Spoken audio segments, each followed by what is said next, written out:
Puji Tuhan. Shalom Bapak Ibu. Salam sejahtera dalam kasih Tuhan kita Yesus Kristus. Selamat pagi, selamat berjumpa kembali dalam ibadah raya kita hari ini yang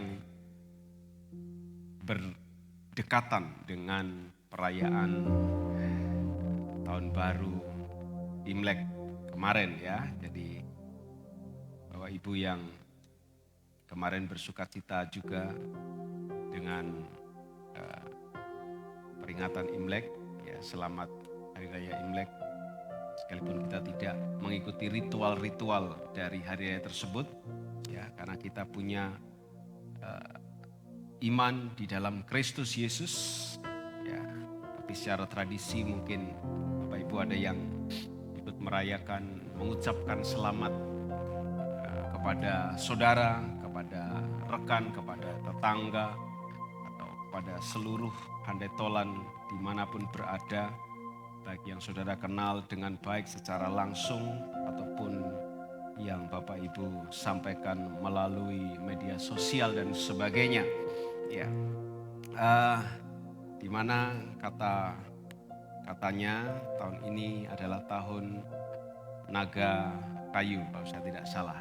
Ya, saya punya buruan yang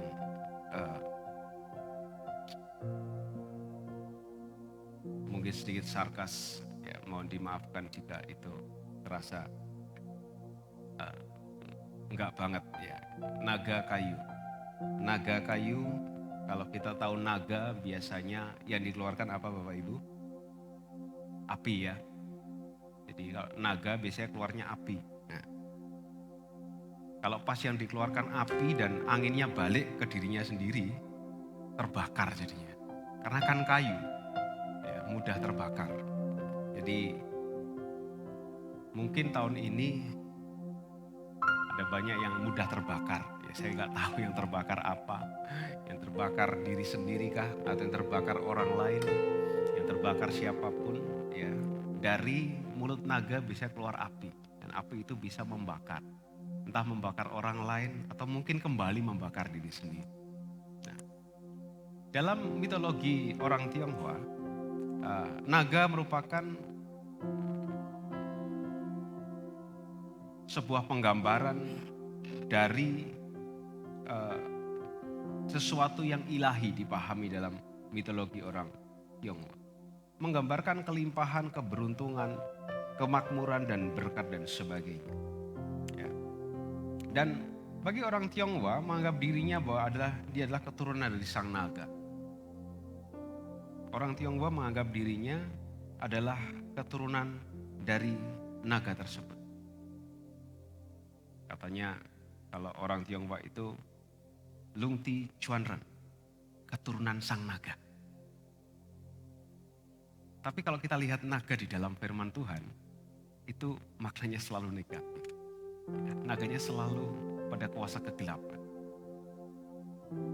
Gambaran yang digambarkan oleh firman Tuhan, naga adalah naga tua, si ular tua, itu adalah kuasa kegelapan, iblis. Jadi beda sekali antara penggambaran mitologi orang Tionghoa dan mitologi dari Alkitab. Saya tidak mempersoalkan atau tidak akan membahas itu lebih jauh. Ya. Tapi yang saya mau bahas adalah seperti yang saya katakan tadi. Kalau naga itu keluarkan api itu bisa membakar, api itu bisa menghanguskan. Bisa menghanguskan orang yang di luar diri dari naga itu. Atau mungkin api itu bisa kembali kepada dirinya dan menghanguskan dirinya sendiri. Itu sebabnya pagi hari ini saya ambil tema dalam kebenaran firman Tuhan pagi hari ini adalah gunakan mulutmu dengan bijak. Gunakan mulut kita dengan bijak. Ya, apalagi kalau kita melihat sekarang ini kondisi situasi di negara kita menjelang pemilu, situasi di mana banyak sekali berita-berita, banyak sekali perkataan-perkataan yang keluar, banyak sekali hal-hal yang disampaikan. Ya. Kemudian hal tersebut ada yang benar, ada yang mungkin tidak benar dan sebagainya. Tetapi yang jelas manusia hidup tidak lepas dari perkataan. Manusia hidup tidak bisa lepas dari ucapan. Manusia hidup tidak bisa lepas dari perkataan dalam mulut ini. Maka Alkitab mengajarkan kepada kita supaya kita berhati-hati, supaya kita bijak. Gunakan mulut kita. Supaya kita bijak gunakan perkataan kita, supaya kita bijak ketika kita menyampaikan sesuatu kepada khalayak ramai. Karena apa yang kita katakan itu bisa berdampak, dan dampak itu kadangkala tidak bisa kita bendung ketika dampak itu menjadi dampak yang tidak baik. Kalau dampak yang baik is oke lah, nggak mungkin dibicarakan orang atau mungkin tidak membuat sesuatu kehebohan yang luar biasa. Tapi kalau dampak dari apa yang kita ucapkan adalah hal yang tidak baik, akan menghasilkan sebuah kehebohan yang luar biasa dan kadangkala kita tidak bisa mengatasi dan membendung. Itu sebabnya gunakan mulut kita dengan bijak. Alkitab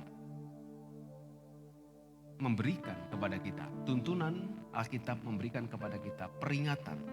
Bagaimana kita semestinya menggunakan tutur kata kita, menggunakan mulut kita, menggunakan lidah kita dengan baik supaya hidup kita ini menghasilkan sesuatu yang baik. Mari pagi hari ini saya mengajak Bapak Ibu melihat kitab Amsal pasal 21. Kitab Amsal pasal 18, Amsal 18 ayat 21. Ya.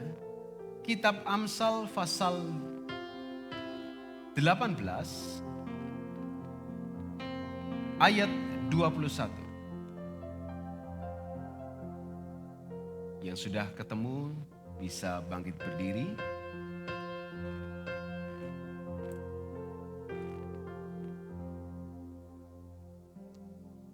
Firman Tuhan dikatakan, Amsal pasal 18 ayat 21.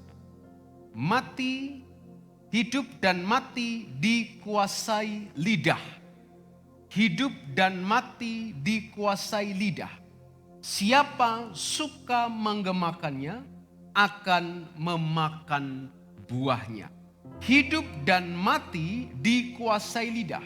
Siapa suka menggemakannya akan memakan buahnya. Puji Tuhan. Silakan duduk kembali. Ya. Saya akan bacakan bagi Bapak Ibu untuk terjemahan dalam bahasa Indonesia sehari-hari. Lidah mempunyai kuasa untuk menyelamatkan hidup atau merusak. Orang harus menanggung akibat ucapannya. Lidah mempunyai kuasa untuk menyelamatkan hidup atau merusaknya. Orang harus menanggung akibat ucapannya. Ini kasih Tuhan, menggunakan mulut dengan bijak sangat penting dalam kehidupan kita sebagai manusia. Menggunakan mulut dengan bijak sangat mempengaruhi kehidupan kita.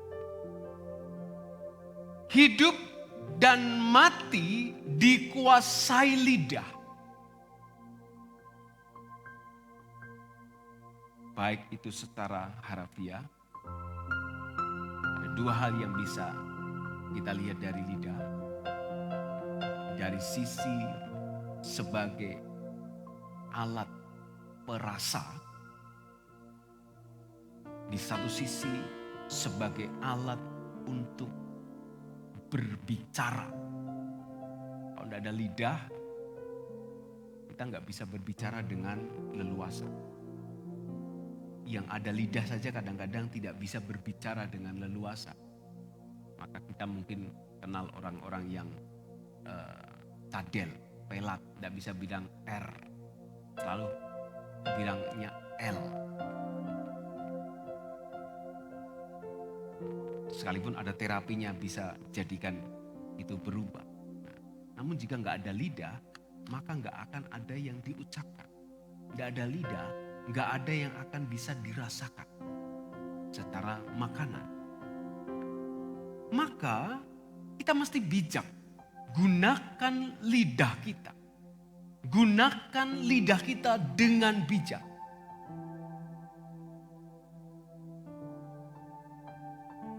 Sebab apa yang diucapkan, apa yang dikatakan, apa yang disampaikan harus ada yang dipertanggungjawabkan. Apa yang dikeluar dari mulutnya satu kali akan diminta pertanggungjawabannya.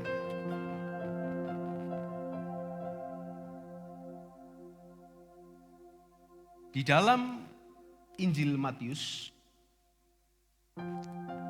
pasal yang ke-12 ayat 36 dan 37.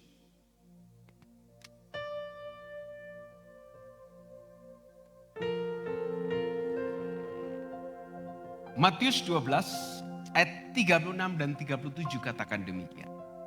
Tetapi aku berkata kepadamu, setiap kata sia-sia yang diucapkan orang harus dipertanggungjawabkan pada hari penghakiman. Karena menurut ucapanmu engkau akan dibenarkan, dan menurut ucapanmu pula engkau akan dihukum. Yesus ingatkan, apa yang kita katakan harus dipertanggungjawabkan. Ada ucapan yang sia-sia, ada ucapan yang benar. Ada ucapan yang tidak berguna, ada ucapan yang berguna sekali. Maka itu kita mesti dengan bijak menggunakan mulut kita. Mengacu kepada Amsal 18:21 tadi dan mengacu kepada Matius 12:36-37 ini, maka benar-benar kehidupan kita harus perhatikan sedemikian rupa. Apa yang kita ucapkan, apa yang kita sampaikan, apa yang kita katakan harus benar-benar kita pikir, tidak hanya 1000, 2000, 10.000 kali mungkin. Harus benar-benar kita pikirkan. Sebab apa yang keluar ini menggambarkan apa yang ada di dalam. Apa yang keluar ini menggambarkan apa yang ada di dalam hati. Yesus katakan, orang baik mengeluarkan hal-hal yang baik dari perbendaharaan yang baik. Orang yang jahat mengeluarkan pula dari perbendaharaannya yang jahat hal-hal yang jahat. Maka segala sesuatu yang diucapkan, segala sesuatu yang dikatakan akan dipertanggungjawabkan. Ketika yang diucapkan adalah hal-hal yang sia-sia, hal-hal yang tidak berguna, ini akan menjadi sebuah hal yang sangat berbahaya. Ucapan sia-sia akan merugikan diri sendiri. Ucapan yang sia-sia akan menjadi bumerang bagi diri sendiri. Itu sebabnya sekarang ada banyak berita-berita hoax yang kembali kepada pembuat berita tersebut. Ada sudah sekarang undang-undang ITE.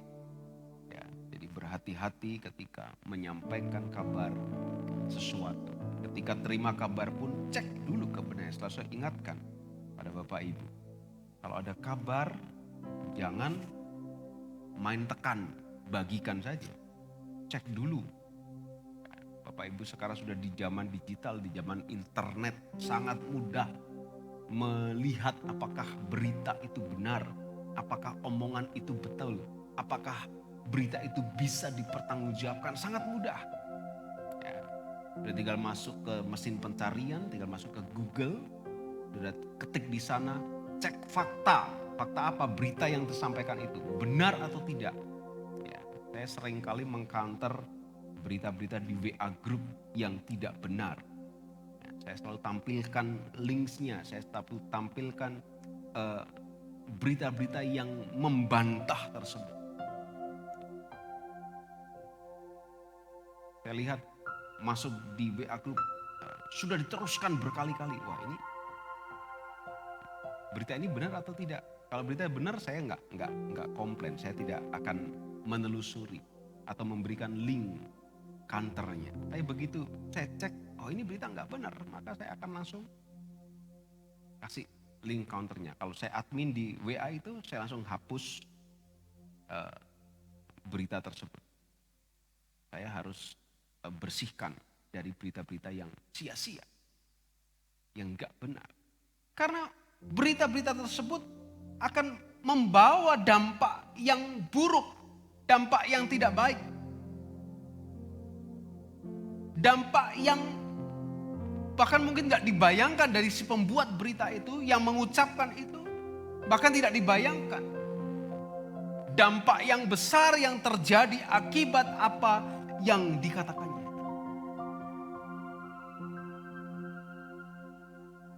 Di pasal 13 ayat yang ketiga kitab Amsal, ya, penulis Amsal katakan demikian, Amsal 13 ayat 3.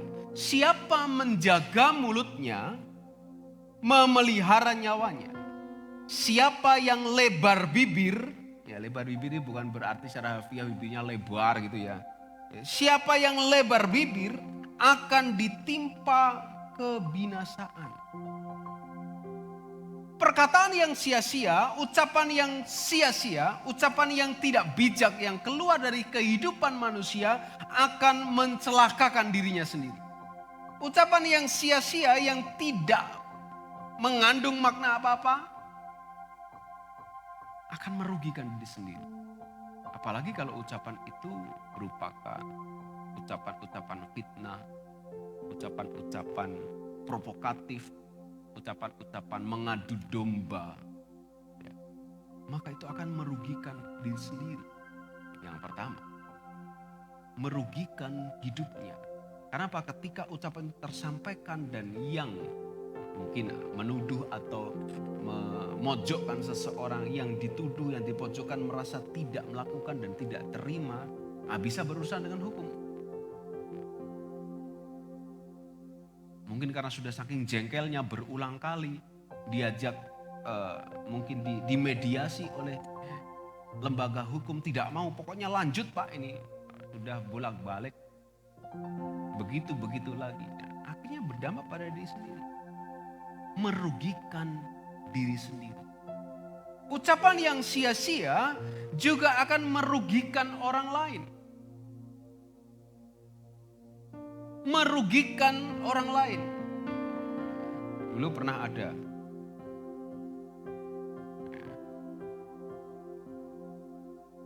masih awal mula media sosial.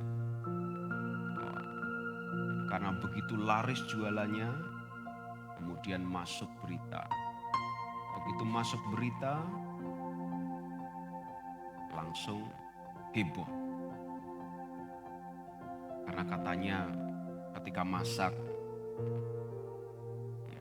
kokinya itu memasukkan pakaian dalam, ada yang memasukkan cairan-cairan khusus dan sebagainya. Mungkin bisa karena persaingan bisnis dan sebagainya. Timbullah ucapan-ucapan, timbullah perkataan-perkataan, timbullah berita-berita yang tidak benar, yang merugikan orang lain. Orang yang membaca tidak cek, dia langsung sebar, dan akhirnya hancur usaha orang tersebut. Tapi ketika ditelisik, diteliti lebih jauh, oh ternyata enggak ada hal seperti itu. Dan yang baru-baru ini terjadi di daerah Malang. Ada penjual nasi goreng yang cukup terkenal di daerah kampus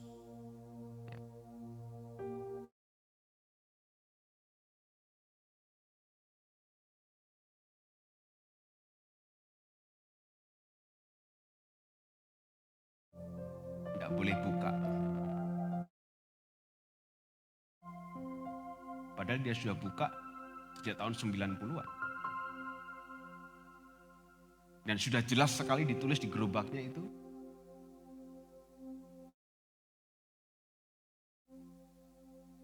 Dan yang beli tidak hanya yang suka itu. Yang tidak membolehkan pun beli juga. Merugikan orang lain. Perkataan yang sia-sia merugikan orang lain.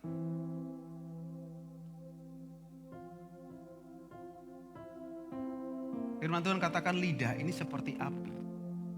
Api kalau kecil berguna. Tapi kalau dia terlalu besar, dia bisa menghancurkan banyak hal. Yakobus pasal 3. Yakobus pasal 3 ayat yang ke-6 katakan, lidah pun adalah api. Ia merupakan suatu kejahatan dan mengambil tempat di antara anggota-anggota tubuh kita sebagai sesuatu yang dapat menodai seluruh tubuh dan menyalakan roda kehidupan kita, sedang ia sendiri dinyalakan oleh api neraka. Jadi perkataan kita ini bisa seperti api. Nah, saya katakan di awal tadi, ya, tahun ini naga kayu katanya. Ya, naga keluarkan api kan. Bisa nyembur orang lain, tahu-tahu bisa balik dirinya sendiri. Saudara pernah lihat orang main yang umur bahan bakar, kemudian pakai api sembur, gitu ya. Sembur. Satu kali ketika disembur gini, yang terbakar justru mukanya sendiri. Ya, terakhir ini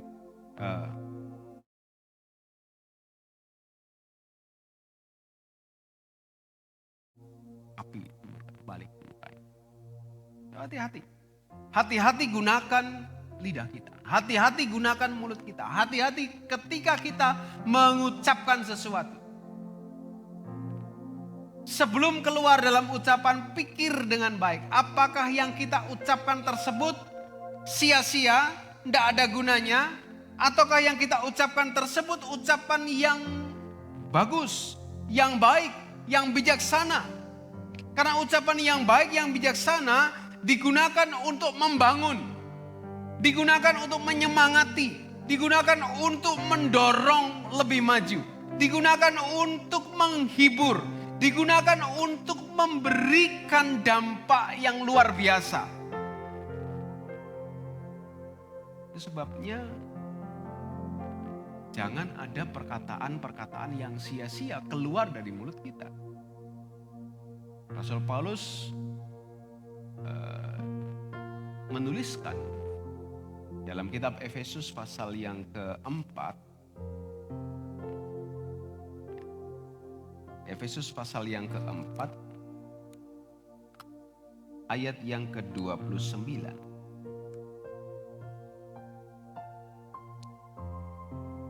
Efesus 4:29. Janganlah ada perkataan kotor keluar dari mulutmu. Satu, jangan ada perkataan kotor keluar dari mulutmu. Ya, kita bisa maknai ini sangat luas. Perkataan kotor, perkataan yang tidak berguna, perkataan-perkataan sampah. Jangan sampai keluar dari mulut kita. Kenapa? Perkataan-perkataan sampah ini jangan keluar dari mulut kita. Sebab semestinya orang percaya perbendaharaan hatinya sudah berisi hal-hal yang baik. Tidak ada lagi sampah-sampah dalam hatinya. Orang yang sudah terima keselamatan dalam Yesus, orang yang sudah diubahkan, orang yang sudah menjadi ciptaan yang baru, hatinya tidak lagi berisi kekotoran, hatinya tidak lagi berisi sampah-sampah yang meluap, yang keluar dari mulutnya. Tetapi hatinya berisi sesuatu yang baik, sesuatu yang indah. Maka kata Rasul Paulus kepada jemaat di Efesus, jangan ada perkataan kotor keluar dari mulutmu, tetapi pakailah perkataan yang baik. Perkataan yang baik untuk apa? Untuk membangun. Terjemahan lain katakan perkataan yang baik untuk membina. Untuk membentuk, untuk mengingatkan, untuk menasehati. Untuk membawa seseorang kepada jalan yang benar. Untuk membentuk seseorang lebih dewasa. Untuk membentuk seseorang lebih percaya diri. Untuk menghibur. Dan sebagainya. Gunakan perkataan yang baik untuk membangun di mana perlu. Supaya mereka yang mendengarnya beroleh kasih karunia. Supaya orang yang mendengarnya beroleh kasih karunia. Supaya perkataan kita bisa menguatkan orang lain. Memberikan penghiburan kepada orang lain. Memberikan semangat kepada orang lain.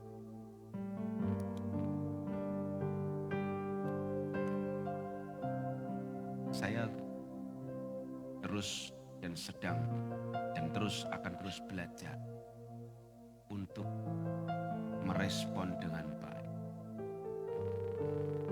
Dulu ketika ada seseorang bercerita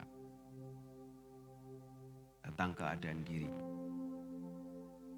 situasi yang terjadi, tentang kondisi kehidupannya, tentang kondisi kesehatannya,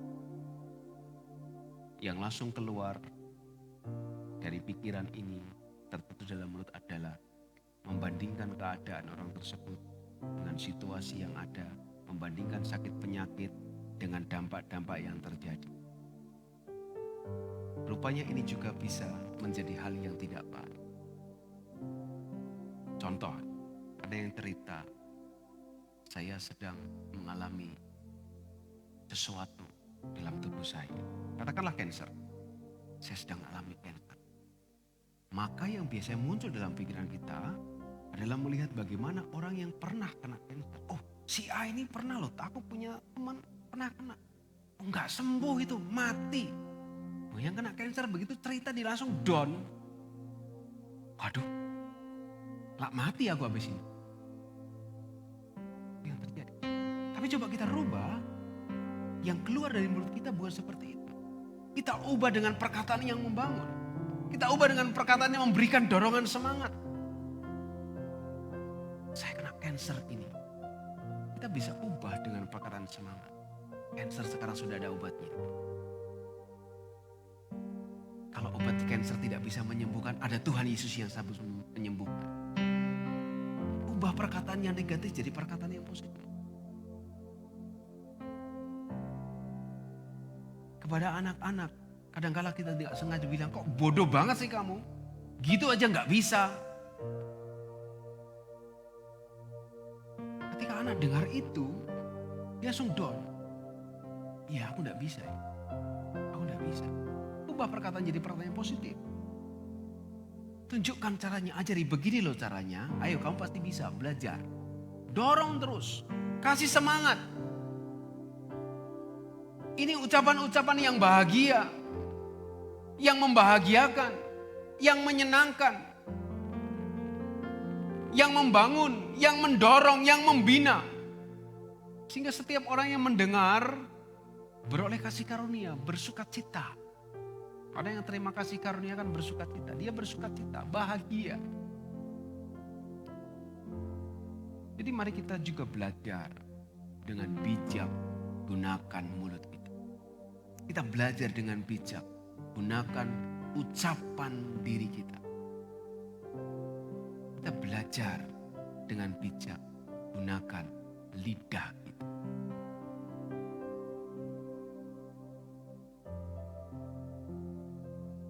Ketika kita dengan bijak gunakan lidah kita, itu akan menjaga diri kita.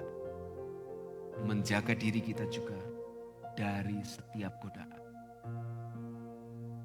Amsal 21 ayatnya 2 23.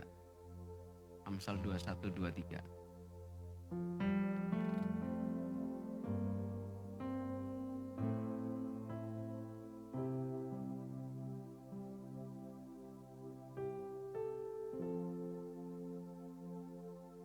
Amsal 21 ayat 23. Siapa memelihara mulut dan lidahnya, memelihara diri pada kesukaran. Memelihara diri daripada kesukaran. Jaga mulut kita, jaga lidah kita, menjaga diri kita dari kesukaran. Emang betul. Mulut ini seringkali mengakibatkan perselisihan. Mulut ini seringkali mengakibatkan pertengkaran. Mulut ini seringkali mengakibatkan kedengkian. Hubungan satu dengan yang lainnya menjadi tidak baik gara-gara ucapan, gara-gara mulut. Maka hati-hati gunakan mulut kita. Mungkin kita sudah pesen wanti-wanti. Jangan bilang siapa-siapa ya. Tak kasih tahu jangan bilang siapa-siapa. Satu kali yang dibilangi ini gak sengaja keceplosan. Kemudian dia juga sampaikan pesan yang sama. Jangan bilang siapa-siapa. Yang ketiga bilang juga keceplosan kepada orang dengan pesan yang sama. Jangan bilang siapa-siapa. Nah, hati-hati. Jaga mulut dan lidah kita. Gunakan dengan bijak mulut dan lidah kita.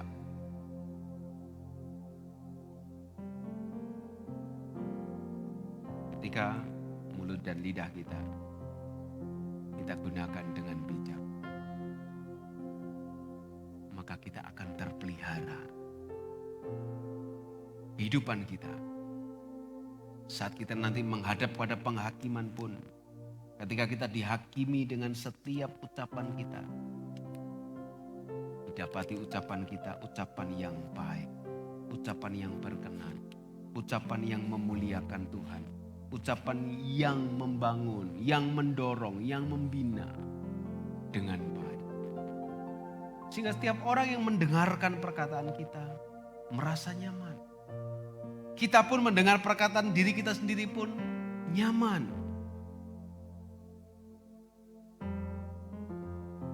Jadi hati-hati, kali ini saya katakan. Ketika ucapan yang sia-sia keluar dari kehidupan kita, kita akan mempertanggungjawabkan. Kita akan kena dampaknya. Orang lain kena dampaknya, kita juga kena dampak yang tidak baik. Ketika kata-kata yang baik yang keluar, ucapan-ucapan yang bijaksana yang keluar, orang lain juga terkena dampaknya, kita juga terkena dampaknya dalam hal yang baik. Dan ketika kita harus mempertanggungjawabkan ucapan kita, maka yang didapatkan adalah pertanggungjawaban yang baik. Diterima dengan baik, dapatkan nilai-nilai yang baik. Hati-hati. Dari lidah yang sama, jangan sampai keluar perkataan-perkataan yang tidak bijaksana. Jangan keluar kata-kata yang kotor. Sebab dari lidah yang sama ini kita juga memuji Tuhan. Gunakan lidah ini, gunakan mulut kita, gunakan perkataan kita untuk yang baik, untuk memuliakan Tuhan, untuk mengagungkan nama Tuhan. Gunakan mulut kita dengan bijak. Jangan sampai membakar orang lain. Jangan sampai membakar diri sendiri. Tapi gunakan mulut kita untuk membangun orang lain dan juga untuk membangun diri kita sendiri. Tuhan memberkati kita semua.